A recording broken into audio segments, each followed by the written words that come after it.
नमस्कार बहनों, भाइयों, मित्रों और हमारे प्यारे प्यारे बच्चों। कैसे हैं आप लोग। आज हम बात करेंगे विश्व की प्रमुख नदियां और उनसे जुड़ी जानकारी के बारे में। एग्जाम में अक्सर नदियों के बारे में पूछा जाता है, विश्व की प्रमुख नदियों के बारे में। आज उन्हीं के बारे में हम जानकारी लेंगे। यह उसका पहला पार्ट है। ऐसे ही 2-3 पार्ट में विश्व की सभी नदियां हम पढ़ेंगे। नदियों नदियां जीवन रेखाएं होती हैं, ठीक है। क्योंकि नदियां के किनारे ही जितने भी प्रमुख शहर हैं, चाहे नए हो या पुराने, सब इन्हीं के किनारे बसाए जाते हैं।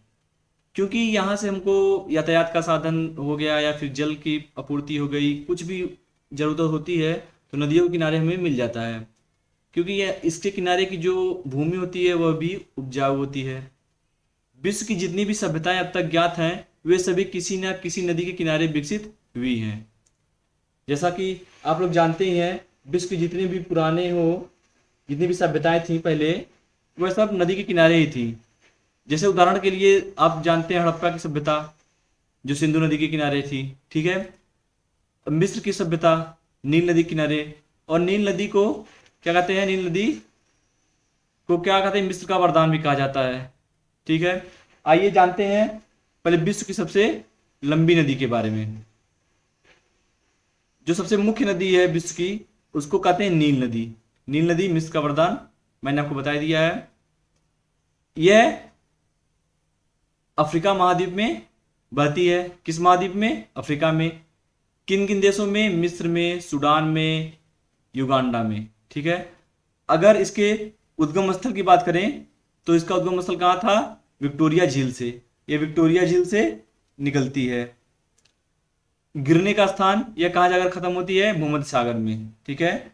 भूमध्य सागर में यह जाके समुद्र में मिल जाती है। अगर इसकी लंबाई की बात करें, इसकी लंबाई लगभग 6,690 किलोमीटर है, ठीक है, 90 किलोमीटर है। आइए इसके प्रमुख बिंदु को देखते हैं। पहले हम इस नदी के बारे में देख लेते हैं। यह नदी है, यह नदी है आपकी नील नदी, ठीक है। देख लीजिए, सहारा जो रेगिस्तान है वहीं से निकलती होके जाती है। ये सहारा मरुस्थल के पूर्वी भाग को पार करती है। पूर्वी भाग है सहारा मरुस्थल का, इनको पार करते हुए आगे निकलती है। अगर इस नदी के नाम की बात करें तो इस नदी का नाम यूनानी भाषा के नीलोस, कौन सा शब्द? नीलोस। नीलोस नाम से ही इस नदी का नाम नील नदी पड़ा था, ठीक है। अगर इसके सहायक नदियों की बात करें तो इसकी सहायक नदी है श्वेत नील और नीली नील। क्या क्या? श्वेत नील और श्वेत नील और नीली नील, ठीक है। इसकी सहायक नदियां हैं। अब बात करें इस पे कौन सा बांध बना है, तो बांध बना है इस पे अस्वान बांध। कौन सा? अस्वान। अस्वान बांध है इस पे, जो मिस्र का महत्वपूर्ण बांध है, ठीक है। अगर बात करें डेल्टा, देखिए ये जो समुद्र, जब कोई नदी समुद्र में या किसी खाड़ी में गिरती है तो उसके आसपास डेल्टा बना लेती है।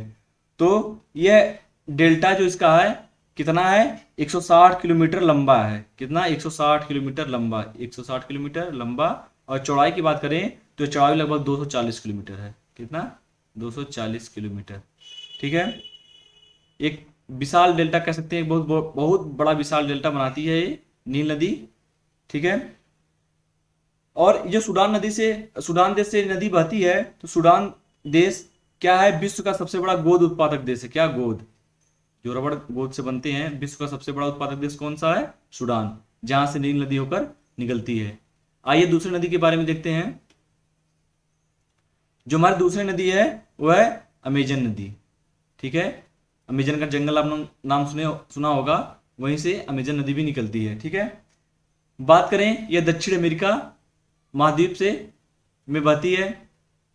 और देश की बात करें तो ब्राजील, कोलंबिया, पेरू, वेनेजुएला आदि देशों में यह बहती है। उद्गम स्थल की बात करें तो इसका उद्गम स्थल कहां पर है? लैगो विलफेरा, ठीक है। जिसे यह कहा जाता है कि जो पेरू पर्वत है, पेरू, ठीक है, पेरू पर्वत, पेरू एक मतलब राज्य है वहाँ का पर्वत क्या नाम था? एंडीज पर्वतमाला। एंडीज पर्वतमाला जो उत्तर दक्षिण अमेरिका में है वहीं के आसपास से निकलती है और पूरब की ओर यह बहती है। ठीक है, अगर यह जाके खत्म कहाँ होती है बात करें तो यह अटलांटिक महासागर में जाकर गिर जाती है। ठीक है, अगर लंबाई की बात करें यह लगभग 6296 किलोमीटर लंबी है नदी, विश्व की दूसरी सबसे लंबी नदी। लेकिन अगर इस चौड़ाई की बात करें तो चौड़ाई के मामले में मतलब नदी के बड़ी के मामले में यह सबसे विश्व की सबसे चौड़ी नदी है। क्यों? क्योंकि लगभग 8 अगर नदियों को मिला दिया जाए, 8 नदियों को, तो यह उससे भी चौड़ी नदी बहती है। इसकी जो सहायक नदियां हैं सब 8 नदियों को मिला दें तो इससे भी चौड़ी नदी होकर बहती है, इसलिए इसको विश्व का सबसे बड़ी नदी कहते हैं। अगर लंबाई की बात करें तो विश्व की सबसे दूसरी नदी यह कहलाती है। ठीक है, आइए देखते हैं इसकी जो सहायक नदियां हैं। लगभग इसमें अमेजोन की 1100 से अधिक सहायक नदियां हैं, जिनमें से 12 नदियों की लंबाई लगभग कितना है? 1500 किलोमीटर। ठीक है, यह इसकी सहायक नदियां हैं। आप लोग इसका स्क्रीनशॉट ले सकते हैं या अपने नोटबुक में नोट कर लीजिए। यह सब इसकी प्रमुख सहायक नदियां हैं। ठीक है, अब बात करते हैं, चित्र में देखते हैं पहले अमेजोन नदी को। देखिए यह है दक्षिण अमेरिका। ठीक है, और ये हमारी है अमेजोन नदी। ठीक है, देख लीजिए कितनी नदियां इनसे मिलती हैं। लगभग 1100 से अधिक नदियां छोटी बड़ी मिला के हैं, और यहाँ पे ये गिरती है। ठीक है, अटलांटिक महासागर में। जो ये क्षेत्र है, यह क्षेत्र आप देख रहे हैं, यह क्षेत्र ये क्या है? अमेजोन जंगल। ठीक है, अमेजोन का वर्षा वन यही है। ठीक है, इसकी जो क्षेत्रफल लगभग क्या है? 70 लाख वर्ग किलोमीटर। ठीक है, वर्ग किलोमीटर, 70 लाख वर्ग किलोमीटर के लगभग यह है। अगर इसकी बात करें तो ये अमेरिका का कितना परसेंट? लगभग 40% हिस्सा, दक्षिण अमेरिका का लगभग 40% हिस्सा पे यह है। और इसको कहते हैं, यह धरती का फेफड़ा कहलाता है। क्या? धरती का फेफड़ा, क्योंकि यहाँ से ऑक्सीजन जो सबसे ज्यादा ऑक्सीजन यहीं से निकलती है। अगर इस नदी के किनारे की बात करें तो इस नदी के किनारे लगभग 9 देश हैं। अमेरिका के लगभग 9 देश आते हैं इस नदी के किनारे, और लगभग 3 करोड़ जनसंख्या, 3 करोड़ जनसंख्या यहाँ पर निवास करती है। ठीक है, मैंने आपको बता दिया है यह विश्व का सबसे बड़ा वर्षा क्षेत्र है, वर्षा वन है। ठीक है, जिसकी क्षेत्रफल लगभग 70 लाख वर्ग किलोमीटर है। आइए अगली नदी की बात करें तो मिसिसिपी मिसौरी नदी, ये कहाँ बहती है? उत्तरी अमेरिका में। वह दक्षिण अमेरिका में थी, यह उत्तरी अमेरिका में है। देश तो जब अमेरिका तो अमेरिका रहेगा ही। उद्गम स्थल की बात करें तो इसका उद्गम स्थल क्या है? रेड रॉक स्रोत अमेरिका में पड़ता ही है, अमेरिका की निकलती है। ऐसा भी कहा जाता है यह मिनेसोटा राज्य के किस झील से निकलती है? इटास्का झील, इस झील से भी यह निकलती है। ठीक है, गिरने के स्थान बात करें यह कहाँ खत्म होती है तो यह खत्म होती है मेक्सिको की खाड़ी में। ठीक है, और लंबाई की बात करें इसकी लंबाई लगभग 6240 किलोमीटर है। यह उत्तर अमेरिका की सबसे बड़ी नदी है और विश्व की चौथी, ठीक है, यह चौथी सबसे बड़ी मतलब सबसे लंबी नदी है। कौन सी? Mississippi Missouri. आइए चित्र के माध्यम से देखते हैं। देखिए यह है, इसमें भी बाढ़ बहुत ज्यादा आता है। ठीक है, इसी कारण इसका जो बाढ़ के कारण जो मिट्टियां आती हैं, जो जलोढ़ मिट्टी आके क्षेत्र बनाता है, यह विश्व के प्रमुख उपजाऊ क्षेत्रों में आता है। इसे विश्व के प्रमुख उपजाऊ क्षेत्रों में गिना जाता है। बात करें अगली नदी की तो अगली नदी हमारी क्या है? यांगसी नदी, जिसे चिंगजियांग नाम से भी जाना जाता है। यह कहां पे है? एशिया में है, एशिया महाद्वीप में। किस देश में? चीन में। यह इसका उद्गम स्थल की बात करें तो यह तिब्बत का पठार जो है वहां से निकलती है। तिब्बत के पठार के बारे में हमने आपको बताया था पहले, यह एक अलग देश था तिब्बत, लेकिन चीन में इस पे आक्रमण करके इसे अपने कब्जे में ले लिया। हमारी एक वीडियो है भारत के पड़ोसी देश, उनकी राज्य राजधानी, मुद्रा आदि के बारे में, सीमा क्षेत्रों के बारे में वीडियो पड़ी है हमारा भारत में। आप प्लेलिस्ट में जाकर उसको देखिए, आपको तो समझ में आएगा कैसे कैसे तिब्बत अलग होके मतलब स्वतंत्र था पहले, फिर चीन के कब्जे में आ गया, अब तिब्बत चीन का ही हिस्सा है। इसके लिए झगड़ा भी होता है, अरुणाचल प्रदेश भी चीन बोलता है कि हमारा है। इसी लफड़े में बहुत उसमें झमेला है। आप देख लीजिए वीडियो, आपको समझ में आएगा। अगर बात करें यह नदी कहाँ खत्म होती है, तो चीन सागर में जाकर गिर जाती है, वहां खत्म हो जाती है।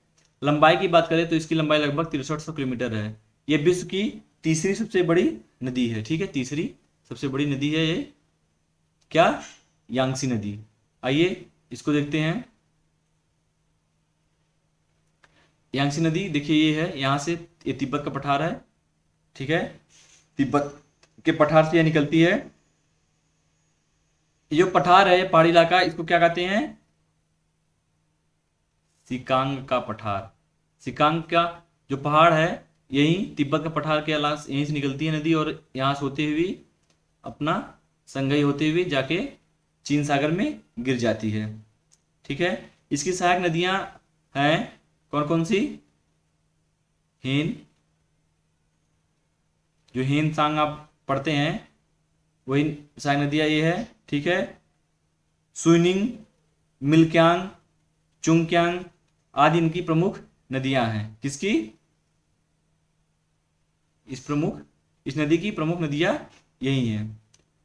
बात करें, देखिए विश्व के नक्शे में आप चीन को देख सकते हैं, चीन यहाँ है, अपना भारत यहाँ है, फिर चीन का नदी ये नदी है, इसको जूम करके हमने फोटो लगाया है, आप देख सकते हैं। यांगजी नदी है ये, इनकी सहायक नदियां हैं। आगे देखते हैं ओब नदी।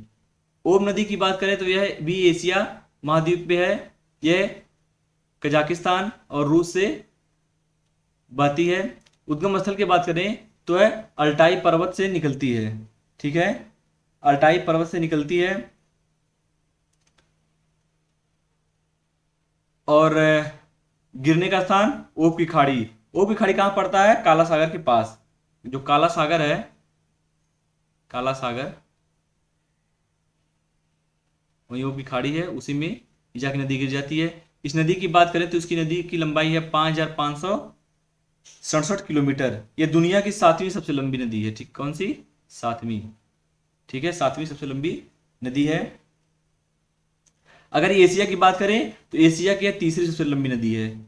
उसके पहले यांगसो, जो हमने आपको बताया था अभी, यांगजी नदी वो थी इससे बड़ी नदी, और एक पीली नदी हांगो, वो भी चीन की नदी है, दूसरे नंबर पर वह आती है, और तीसरे नंबर पर आती है ओब नदी, एशिया में जो सबसे लंबी नदियां हैं, ठीक है। आइए इस नदी के बारे में भी थोड़ा देखते हैं। देखिए ओब नदी आपकी ये ओब नदी है, ठीक है। इल्डियस जो नदी है ये इसकी सहायक नदी है। काला सागर आपका यहाँ है, काला सागर, ठीक है, इसके पास आके यहीं गिर जाती है। यह कोई डेल्टा क्षेत्र नहीं बनाती है, क्योंकि यहाँ ज्वार भाटा बहुत ज्यादा होता है, इसलिए सीधे जाके सागर में मिल जाती है। इसकी जो बिया नदी है, बिया, ठीक है, बिया नदी इसकी सबसे बड़ी सहायक नदी है। और कतून नदी है।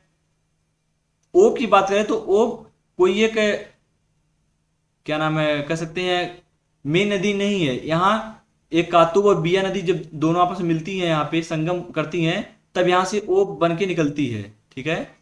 देखिए तब यहाँ से ओब बन के निकलती है। जैसे हमारी गंगा नदी देवप्रयाग में भागीरथी से मिलके तब आके गंगा बनती है, ऐसे ही जो ओब नदी है वह बिया नदी और कातून नदी से मिलकर जब इनका संगम होता है तब ओब नदी बनती है, फिर जाके काला सागर में गिर जाती है। मैंने इसकी सहायक नदी के बारे में बता ही दिया है, जैसे तोम नदी हो गया, केट नदी हो गया, ठीक है, और चुलमी नदी हो गया, ऐसे ही सब नदियां हैं इसके सहायक नदियां, ठीक है, काला सागर में खत्म होती है। आशा करता हूं आपको ये वीडियो पसंद आई होगी। अगर आपको वीडियो पसंद आए तो लाइक करें, सब्सक्राइब करें और अपने दोस्तों को भी शेयर करें। मिलते हैं अगले वीडियो में। जय हिंद, जय भारत, वंदे मातरम। अगर तलवार की नोक पर या एटम बम के डर से कोई हमारे देश को झुकाना चाहे, दबाना चाहे, ये देश हमारा दबने वाला नहीं। तो एक सरकार के नाते हमारा क्या जवाब हो सकता है सिवाय इसके कि हम हथियारों का जवाब हथियारों से दें।